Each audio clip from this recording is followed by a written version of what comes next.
Guys, welcome to Germany. Behind me is a Porsche Taycan Sport Turismo. Now, you and I have done a lot with this car already, and I'm actually just about to return it and fly back to the US tomorrow. I have to film a couple videos up in Munich, and I'm actually down near Lake Constance on my way back up to Munich. And I thought, well, I was cruising down the Autobahns. I was like, well, no one's kind of out here and there aren't any speed limits. So let's do an efficiency test, but not a boring one.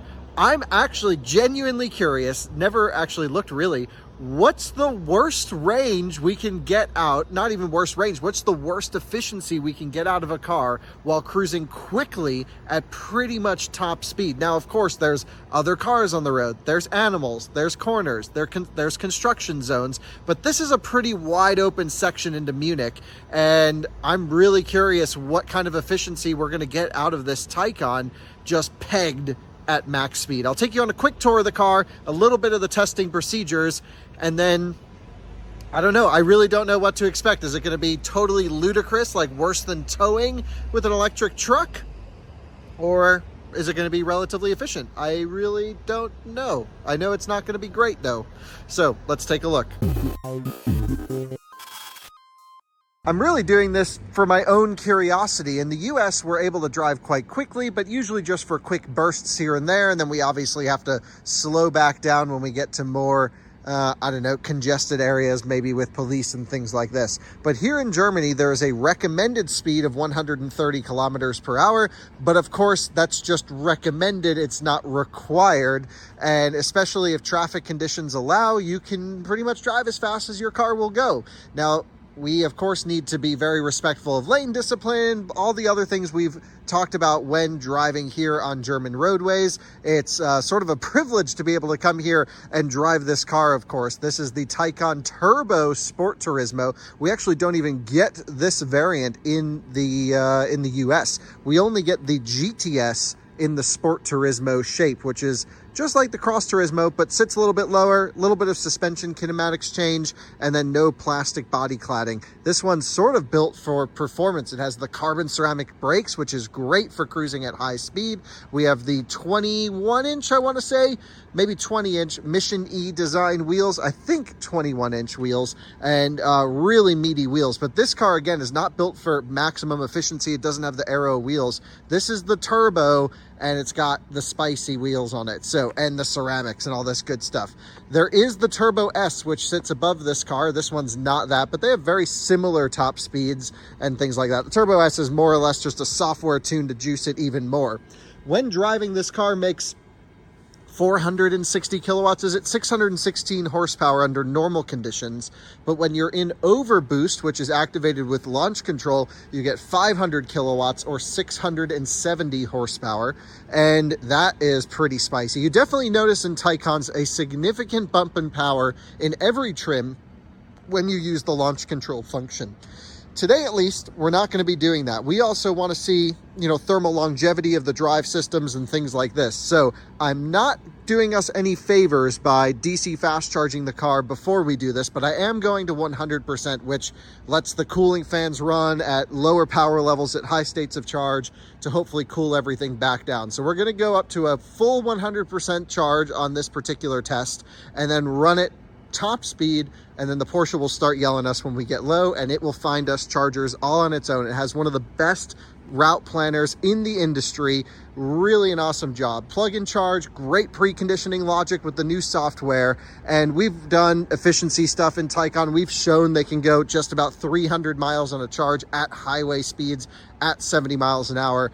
But I'm really curious, like, what happens when you thrash it, when we really give it the beans. Now, we've actually already done a video about driving this car at top speed, so I won't really talk too much about the experience of ripping the car at top speed. That we have a whole video on, but I figured you can join me for a leg and we'll see how this thing does. It does have night vision, which is great because we're down here in the mountainous areas. Animals are certainly a concern. I'm not going to be going crazy, going to be keeping it safe, of course. And yep, night vision on, pedal to the floor, leaving at a full 100% state of charge. That is the plan.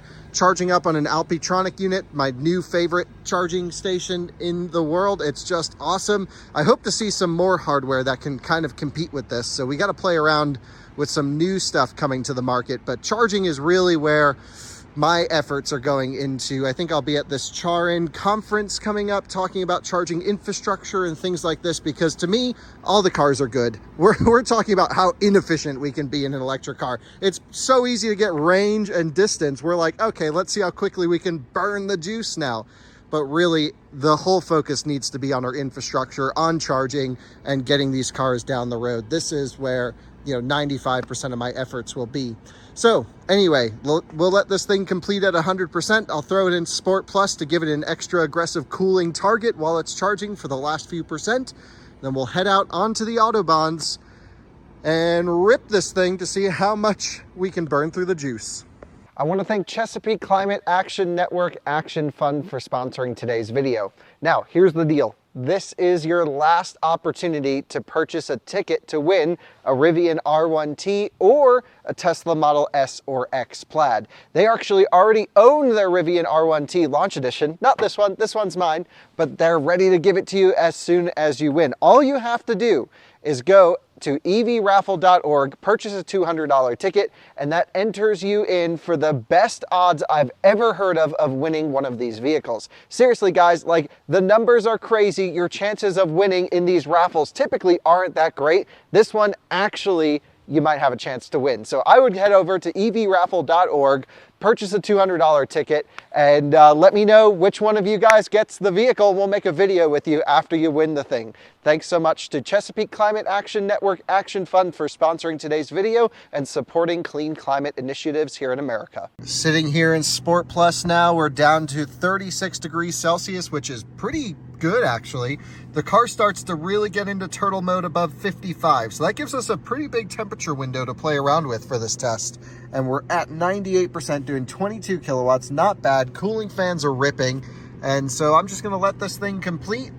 Fans are gonna maybe even cool it down farther, and then our route today is taking this 96 Autobahn, which is a pretty twisty road. I just started up the car, so everything's a little bit slow to rock and roll, but yeah, I mean, I wish that the software would load faster in Taycan, but once it's up and running, it's actually really not bad. Basically, we were down here near Lake Constance, charging up to full, and then blasting to Munich, and then I'm staying up on near the airport, near Freising, however they say this. And then I'm gonna see the EVUM factory tomorrow. You guys know I love the EVUM truck, and I'll be making some videos on this channel, posted either before or after this. Had lunch in Sonthofen today. This was a beautiful little town. It's just been an awesome day cruising around southern Germany here in basically the start of the Alps. It's really amazing. And you can see high power chargers all the way into Munich, so we can pull off whenever we start to die and look at our efficiency, or if we hit a massive construction zone. Either way, let's reset all the stuff. So I'm gonna go over here to trip. We're going to say, since charging, sure, this could work, but I'm also gonna go to total trip, and we're going to reset total trip, boom, reset total trip, bam. So I'll do that again before we leave, but awesome. Really can't wait to see how this thing does chugging the juice. I'm not gonna be easy on it. And we have completed the charge. Sport Plus brought us down to 33 degrees Celsius. That's always a cool trick with Taycan. Before you rip it, Sport Plus does kind of a chilling effect on the temperature control units. 100%. I've been driving relatively reasonably, 243 kilometers. That's a German reasonably. Of course, it's a guessometer, and in the US, you get so much more range driving sensibly. But honestly, this car just sits all day cruising without any temperature issues at about 200 to 220 kilometers per hour. It just loves that. By the way, take a look at this cable management on this unit here. Really awesome how it takes pretty much all of the weight for this thing. Anyway, I say we head out of here, hit the road, and thrash this thing. Can't wait to see what kind of efficiency we get. I have no idea what to expect. I'm guessing 0.8 miles to the kilowatt hour, something like that. 0.8, 0.7, that's my guess. What would that be, like 1400 watt hour per mile? That range. Okay, well, into reverse, headlights on, and let's do this thing. Most McDonald's here I've found have these EV Go. They're not the US EV Go, they're actually EWE, but in German that's EV Go, roughly. And so they have this very similar charging situation to us. And so what I'm going to do is, I think this needs to be a little bit of a reasonable test as well, because we want to simulate, okay, German Autobahn driving. So I'm actually going to reset the trip now, pulling out of here. So we'll go reset total trip, boom. And so basically this is to simulate not just like sitting at wide open throttle, but it's, okay, we're in Germany, it's the middle of the night, this is the only place in the world really where you can do this.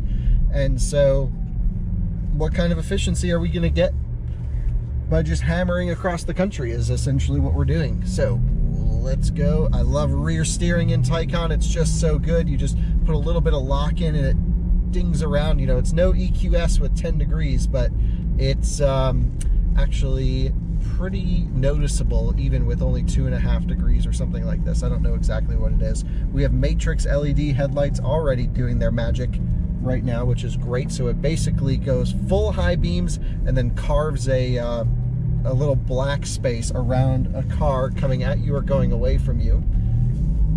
Acceleration. Just lighten up the tires.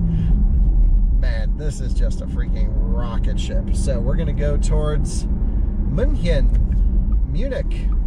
I don't know why we say it differently than the Germans say it, and it's spelled differently. It's like, ah, well, here's the American saying, and then here's the German one. So let's rip up. Here we go. Autobahn 96, on ramp, full send. Traction control working away into second gear. Hard throttle on the way up. Man, it really just gets right up to speed, doesn't it? And no speed limit, so full sendaroo, baby. Oh, we got a guy up here who's boogieing pretty good. Let's load up the night vision so we can see what's going on. Keep in mind that the car is constantly monitoring for animals and other things as well, and will alert me, and I've set the alertness to early. Thank you to this BMW for pulling out of our way. We are back to hard accelerations. Again, not going crazy into the corners. We're going to be kind of mindful here. 227 kilometers per hour coming into this corner. Sport Plus is pretty hardcore on this car. I like Sport Plus for the cooling. I don't like it for the aggressive chassis on the roads. I actually prefer to back down the damping a little bit, but that's okay. I think we are finding a good compromise. I do have the air conditioning on. I'm going to put it into its eco setting actually, so I'm just going to slow down a little bit as I hit this eco button. What eco will allow the system to do is to prioritize battery cooling over interior cooling, and then when the temperatures hit 50 degrees Celsius, oh man, we are at this top speed of 260 kilometers per hour. The matrix headlights doing their things, giving the trucks as much room as I can. This is just sending it down the Autobahn. Cruising along at top speed, a long run at top speed as well. Let's pull up our temperatures. Still at 33 degrees Celsius average temperature. Slight bit of wind noise coming through on the left-hand side. Got a corner coming up. Guy taking an exit. Just going to give him room by moving over a little bit. At these speeds, not many people come up behind you. Night vision's got great distance to the cars in front. Slowing down a little bit just for traffic conditions, of course. We don't want to just send it by a whole bunch of cars, but again, 240, it's not like we're passing these cars that quickly. Everyone's doing pretty good speeds, I have to say. We've already burned 8% state of charge, back to wide open throttle. The wide open throttle is what really spikes heat into the system, really heats everything up quite quickly. This must just sound insane from the outside when you go by. Just lifting a little bit for a corner. If it was daytime, I'd be totally flat through here, no question, but just because it's night and you want to be somewhat safe with conditions, big straightaway I can see for miles, foot to the floor, and we are just hammering. Fun fact about the Taycan, as the speed increases, the headlight power also increases. It goes from like 20 watts to 30 to 35 watts and maybe even more from that, so really moves. We have 2 kilometers until a construction zone for a little while, and I'm going to start lifting for the construction zone so we can try and trying to make this a realistic test, let's pull up our power meter.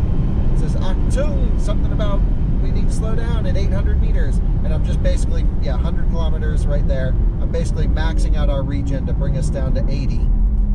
We've only gained 2 degrees Celsius on that run. Man, being 19 degrees out really helped a ton. So we'll just lock in the speed at 80 kilometers per hour. Very typical in Germany to find these open spaces. Just a quick update on our efficiency, 0.8 miles per kilowatt hour. Isn't that what I guessed? Here's Porsche InnoDrive recognizing the speed limits well in advance of getting there and bringing us down to the speed. It's also active lane centering. It's just a wonderful system, and it works so well here. I've made a whole video on this on our Hogback Challenge. It's just the system works a lot better here in Germany than in other places, I would say. So we'll just bump the speed up a couple kilometers just to get through this construction zone slightly quicker. But I love that speed, an average of about 100 miles an hour displayed right there, 0.9 miles per kilowatt hour. And I'll check in with you throughout the drive. We're going to take an exit up here to Munich and just keep hammering it. And I'll check in with you throughout the situation. But basically we get big open spaces, construction zone, and then big open spaces again. And that's very realistic of what it's like on pretty much every Autobahn in Germany, except I would say for Eastern Germany. If you go between like Munich and Berlin, you know, you can just kind of freaking hammer that whole stretch. It's pretty impressive. But this is where most people, I would say, spend their driving time, somewhere in between Frankfurt, Dusseldorf, Frankfurt, Stuttgart, and Munich. This L, that's the most popular, I would say. And now we are just exiting the 120 kilometer zone right after the construction and back to wide open throttle. Here we go. 150, 60, 70, 80, 90, 200, 210, 220. Oh my gosh, 240, 250, 260. And now we're backing off as we reach the limiter. 267, 8, 9. Come on, there we go. Max speed. Oh my gosh. The way this thing puts on the speed is truly insane. Just coming up to some traffic here, but staying in the left lane just because we have someone in the right up ahead, lifting a little bit so we don't pass too hard in the corners. You can see the suspension's a bit firm for what I would like. Really want the car to work a little bit more over these bumps, you know, soften out, help me flex out a little bit. I can go into the settings and adjust this. I think I will during the next construction zone just to back the dampers off a little bit, but I do want to keep it in Sport Plus for the cooling. Yep, 35 degrees C. As we come out of the corner, back to top speed. Holy smokes. It's insane how fast you can cover distance. Great, well, again, this is what I'll be doing for the rest of the evening, so I'll check in with you throughout, like I mentioned, just slowing for this truck, especially around the corner, trying to be respectful of everyone, and we'll just kind of hammer it through these corners. Even entering a corner at 230 kilometers per hour, this is like not a light corner at all. This thing is just freaking planted. Now I will say the sedan would be a little bit more efficient than the Sport Turismo here. You can definitely tell aero-wise at high speed the sedan's probably a bit better buttoned down, would be my impression. But man, this thing, even more so than the Cross Turismo, is just glued to the freaking road. It's crazy. Again, don't want to pass cars at crazy speed in the corners, so we'll just kind of slow down to 220 kilometers per hour and back to big speed. This big power, big regen, this is what heats everything up, so I'm going to be a little bit gentler on it, just trying to maintain good pace like we are right now. But yep, we're just freaking flat out at top speed. Not another car or anything in sight. I mean, it's a dream come true.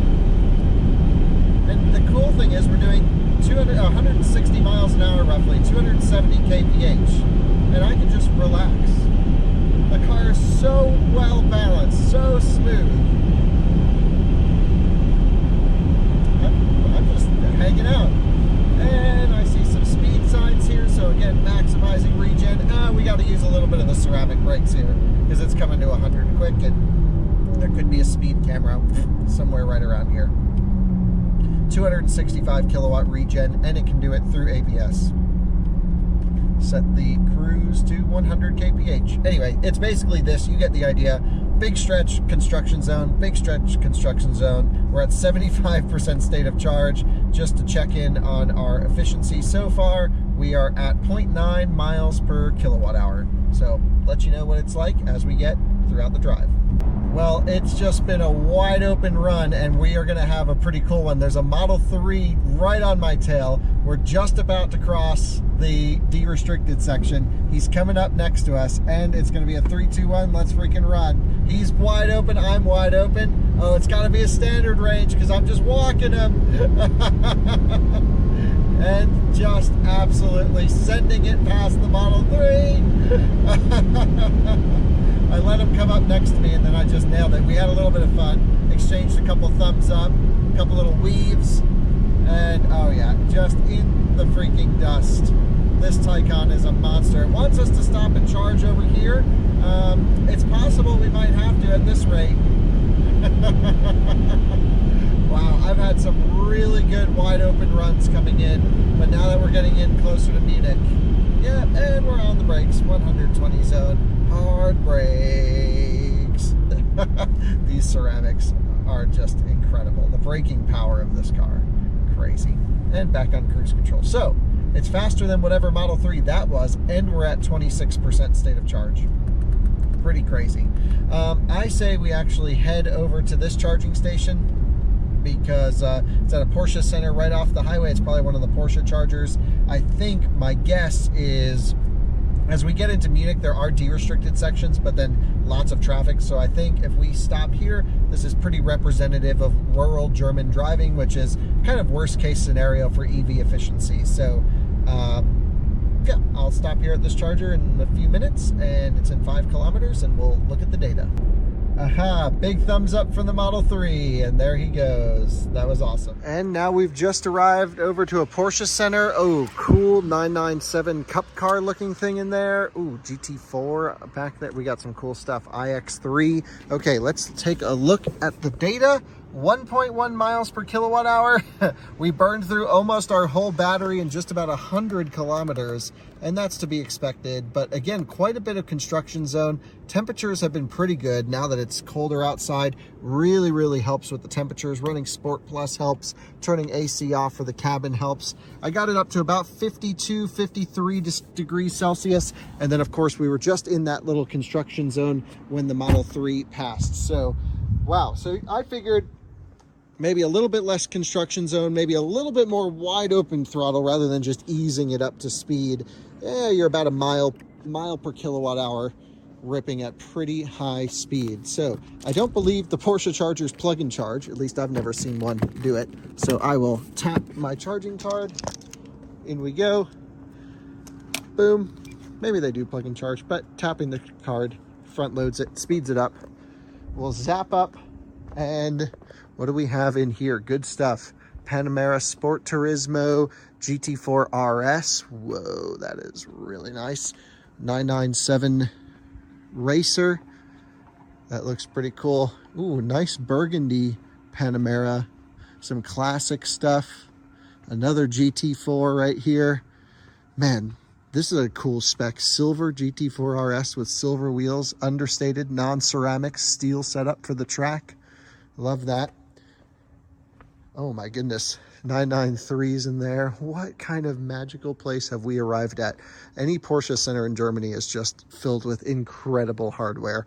And then our Taycan over there charging up. So let's take a look, make sure we're charging. iX3. This would have done really well in America, except for the fact, excuse the camera quality, except for the fact it's rear wheel drive only. So let's run over and see what we're charging. Man, I need to clean the camera lenses. 1 second. Camera lens is cleaned, better. And here we are, 155 kilowatts. Not charging that quickly, but that really could be about the charging infrastructure more than the car. The car actually should be taking in all the juice possible, but I've seen these Porsche chargers kind of derate occasionally. So I'm thinking that's more on the charger than on the car, but That's okay with me. We'll let this thing juice up. So there you have it, just a fun little experiment. Something that piqued my curiosity was like, okay, I'm doing a lot of driving in Germany recently and more to come, and I like to rip it, especially at night. Covering distance in Germany at night is amazing. During the daytime, traffic jams everywhere. And so, hey, this is kind of cool. I know at least in this car at very high speed, again, doing between 240 and 270 most of the day, plus then construction zones every 30, 40 kilometers, something like this, maybe even less. Sometimes you only get stretches of like 3 or 4 kilometers before you're back in a construction zone, but that's very typical. Yeah, 1 mile per kilowatt hour. That's what I'm going to bank on. So there you go. Fun little video there, and really not too bad. Taycan's pretty good at high speed efficiency. I, again, thought it was going to be worse at about 0.7, 0.8. And yep, we're pegged right there. Would love, again, I keep saying this, would love to get this up against the Plaid and see how it does. So those videos will happen whenever we can get a Plaid over here in Europe to play around with. Thanks for watching. See you on another one soon. Bye-bye.